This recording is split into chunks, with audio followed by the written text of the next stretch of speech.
Welcome back to another episode of Triple Threat Wrestling. If you are new here, be sure to subscribe. We drop wrestling content for your viewing pleasure all the time.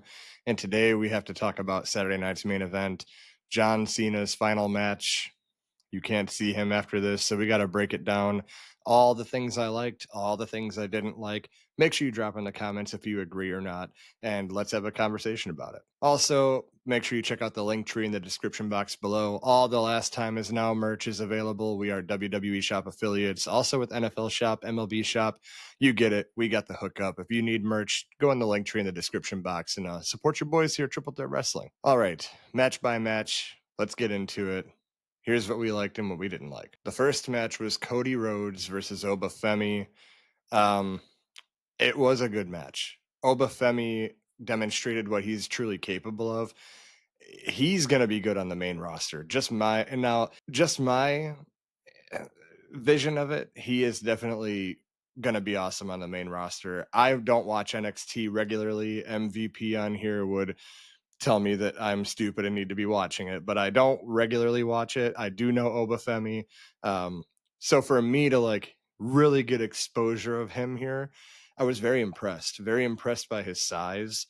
Um, he looked very, very strong. Cody did a really nice job selling for him. I've never seen a match with someone look so dominant with someone having a hard time taking him down since like a Brock Lesnar match. So Oba Femi definitely is impressive. I thought it could have been a little longer. I think it was about 8 minutes, 8.5 minutes, and it ended how I predicted it would in the prediction video, as Drew McIntyre would interfere.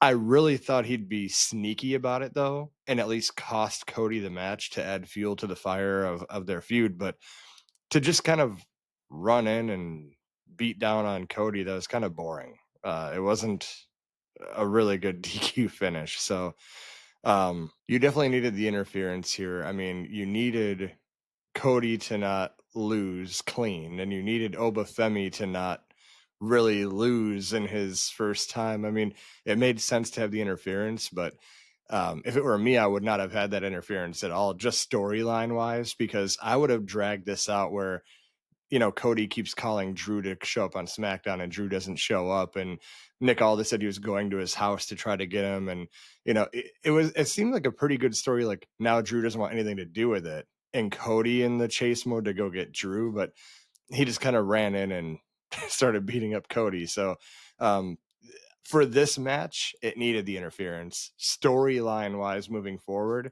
I would have liked to not see the interference, but you can't be happy either way. You can't have your pie and eat it too. So it is what it is. But yeah, it was a pretty good match. Drew interfering was boring for me. I did like to see Oba and him go at it. So Oba had rub from two main eventers, and it was nice to see. I mean, Oba looked dominant. I mean, I think that if he does get called up, we should see like another Goldberg streak of like have Oba Femi just go like 200-0. I would absolutely love to see that. But yeah, I did like this match. All right, the next match was Bayley versus Sol Ruca. This for me was the match of the night. And I'll get to why. I mean, you have the first match who, it was good, right? I will get to the AJ Styles and Dragon Lee match in a little bit. Obviously, we're going to talk about Cena, but this was the match of the night as far as showing off the younger talent, showing off what they're capable of, the athleticism. You got Sol Ruca doing handstand, backflips and stuff. Even off the top rope, that handstand into a DDT was just awesome.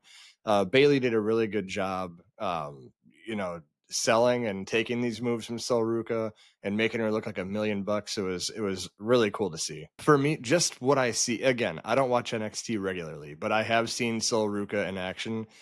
She's ready for the main roster. And the reason I say that is she would fit perfectly into the mid card feuds with the titles, the Intercontinental Championship, the US title.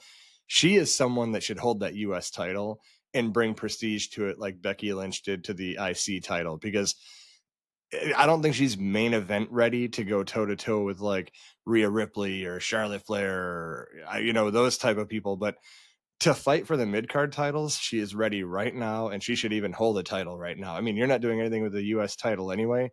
call Sol Ruca up and put it on her, because she would bring attention to it.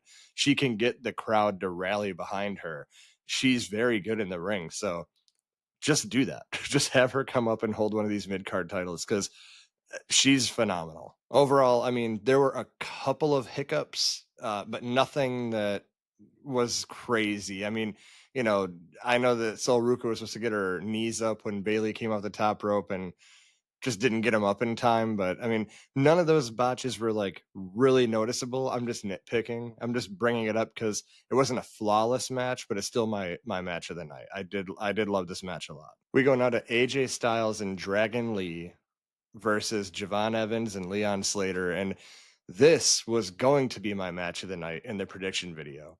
I said this was going to be absolutely incredible, and it was going to burn a hole in the earth because it's going to be that good. It was good. I saw stuff that I didn't even think was possible. It's kind of like watching the dunk contest in the NBA in like the early 2000s. Like, you have no idea what people are just going to pull out of their bag. I was seeing Leon Slater do swanton 450s off the top rope. I didn't even know that move could be done. And it was crazy. I thought it was a very good match. It was just way too short. If you would have given these guys 15 to 17 minutes, instead of a 6-minute spot fest, and drag those spots across a story in the ring, this may have been match of the year. And that's not an exaggeration, because they were doing crazy stuff. I did like the Hurricane Rana into the Styles Clash on the ground. It wasn't as nice as what they did with Kofi Kingston a couple weeks back on Raw, with the stomping on the top rope into the Styles Clash. That was just so damn smooth. But this was a really cool spot. One thing I got to bring up is AJ Styles. Now, I'm not trying to insinuate that he's getting old and should retire. I love AJ Styles, but I've never seen him botch a phenomenal forearm before, and he slipped on that top rope, almost it looked like a hard fall. And luckily him and Leon Slater recovered in an instant, and it didn't like linger, and you're not like, oh my God, he's getting effed up or whatever. But I mean, maybe it's showing that his time is clicking down. I know he wants to talk about retiring before he's 50, and he's getting up there like Cena is. It is what it is. It's just something I noticed.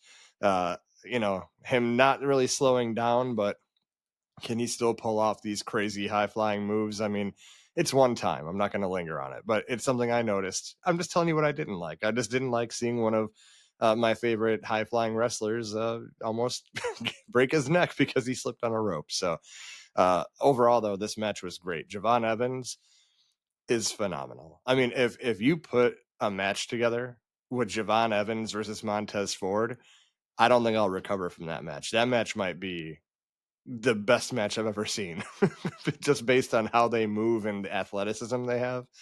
But yeah, this match was good. I mean, it should have been better. It should have been longer, because all four of these guys can really, really work together well.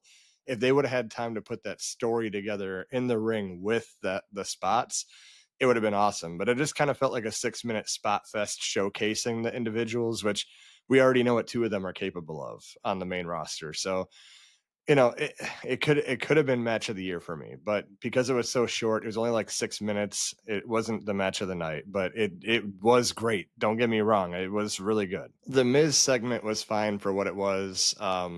It was cool to at least have him be a part of it, just because it felt like he was kind of not involved at all. Having Joe Hendry out there and doing the shtick. I mean, it was good comedy. It was a good little segment. It didn't overstay its welcome. So I got nothing negative to say on that front. So we have the unfortunate circumstance to talk about John Cena's final match, and he will never wrestle again. He said he will never wrestle again. Now, between me and you, I think if Saudi Arabia threw him like $300 million to main event WrestleMania, if Peacemaker season 4 or whatever wasn't coming out, he'd probably take it. But anyway, it's his final match. I believe him when he says he don't want to wrestle anymore. It is crazy when you see like what he's capable of this year, and like he can still go in the ring. He's still got the explosion when he runs the ropes. Like he still can go in the ring and be main event caliber. But I get it. Like, retire now while he still has it. not being Ric Flair, taking bumps off ladders at 85 years old. And, I do understand where he's coming from, and like he can leave with dignity. That he had a really good last match. This was not the match of the retirement tour for sure. He had better matches, especially with AJ Styles, but this match was good. It was a good Cena match versus a heel that could match Cena's work. It was very good. Gunther got a lot of offense, which you would think that Cena would get a little bit more just because it's his final match, but um, it was a good story in the ring. The story was, I want Cena to give up. He kept clotheslining him, asking the referee, ask him if he gives up. So that was pretty cool to see. I kind of felt like when Brock took Cena to Suplex City, I think Gunther was taking him to Clothesline City. It was like 4 or 5 clotheslines in a row, just taking him down. But I also got to say, I think Gunther has achieved nuclear heat. People were chanting "F you, Gunther, asshole." They were chanting all this stuff at him. I think he's achieved like nuclear heat. And the thing is, like, doing all this to Cena, getting the submission finish, which I'll talk about in a minute, it has to mean something now. The fact that you were able to win in that way after the match you had, Triple H, you have to follow this up. You have to have Gunther come out, play on the nuclear heat, and say that he made Cena give up, and give him really good matches and championship wins this year. I mean, he's a career killer now. You got to follow this up, because the follow up means everything. If you don't follow this up and Gunther goes back into Gunther things, which is not bad things, but when you win in this way in Cena's final match and you've achieved the heat that he has just achieved, you have to follow it up to make it mean something. So I will give my feelings on that finish in a second here, but you have to follow it up. The follow up is everything. Okay, we go to the finish. John Cena tapped out. He tapped out, which I I'm going to be honest with you, I did not like it. I would have much rather seen him pass out than to tap out. Um, but there is kind of a beautiful. I watched the match twice now just to reconfirm my feelings on it.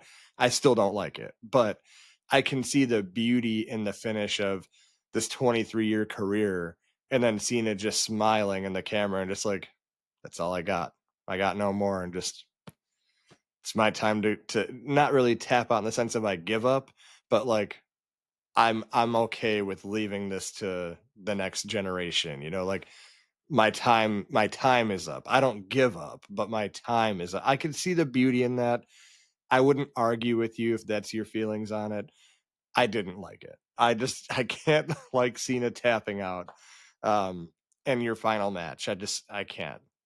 When Cena tapped out, the silence was deafening. Like the last time a crowd was that silent is Undertaker losing the streak. So again, the follow up is everything. I feel like Brock Lesnar did decent at the follow up on that. Uh, Gunther needs to follow up on this. Like, milk this for months that I made Cena give up. I made Cena do this, and like I said, you have to follow it up nicely, or it means nothing. The only way I will look back at this in a year and say I like the tap out finish is how the follow up is. And if the follow up is poor, I'm going to say, why did Cena tap out? And the crowd hated it, because as soon as Hunter came out, that was a wrap. They booed him out of the building. They were saying, F you, Hunter. I'm telling you, he's no booking genius by any means, but if he wanted to get reactions out of people, if they're really in this content era of just like getting shock factor from people, then he achieved that with this finish. I also saw, and I will have to look back and confirm these sources, but I even saw that Gunther's nuclear heat he achieved, I think people were actually waiting by the bus and like throwing bottles at him. There were pictures of it. I'm not going to confirm that is what happened. I will need to reconfirm those sources. But if that is true, I'm telling you, this is like Hulk Hogan turning on the WCW type heat.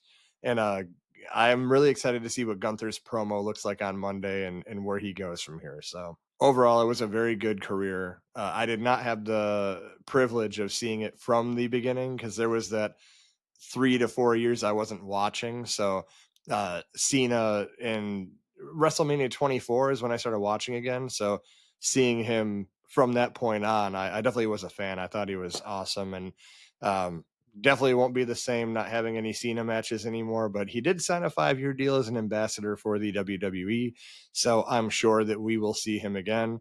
Um, not in wrestling attire and not wrestling unless Saudi Arabia opens a checkbook. That's all I'm saying. That's all I'm saying. That's all I'm saying. Anyway, there are things I liked and things I didn't like. If you agree with them, drop them in the comments below.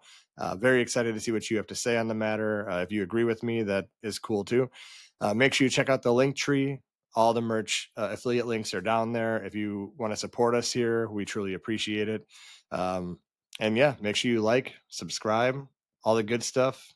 Hopefully you like the channel. And until next time, we'll see you on the next one.